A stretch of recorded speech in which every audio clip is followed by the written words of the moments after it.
ஒரு திருமுருகன் வந்திங் உதித்தனன் நாம் எல்லாம் ஒய்யவே என்று பாடினார். அப்படி அந்த முருகப்பெருமான் தோன்றியது சூரபத்மனை வதம் செய்வதற்காக.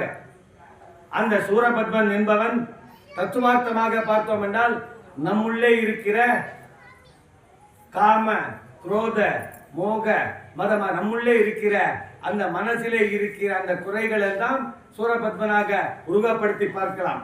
அப்படி அந்த நம்முள்ளே இருக்கிற அந்த கல்மஷங்களை எல்லாம் அந்த மாயை எல்லாம் விளக்குவதற்காக ஈசன் சிவசக்தி அம்சமாக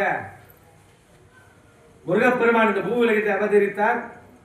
அந்த முருகப்பெருமானை வழிபடும் மார்க்கத்திலே திரிசக்தி என்று சொல்லப்படுகின்ற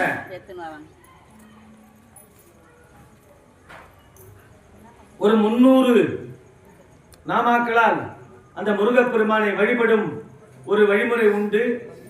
அதற்கு திரிசக்தி என்று பெயர். சதம் என்றால் 100, திரிசக்தி என்றால் 300 அந்த நாமாக்களால் அந்த முருகப்பெருமானை வழிபடுதல் இந்த முருகப்பெருமான் வழிபாட்டிலே மிகச் சிறப்பு என்று வேத தத்துவங்கள் சொல்லி இருக்கிறது. மந்திர சாஸ்திரம், முக்கியமாக மந்திர சாஸ்திரத்திலே அந்த மாதிரி சொல்லப்பட்டிருக்கிறது.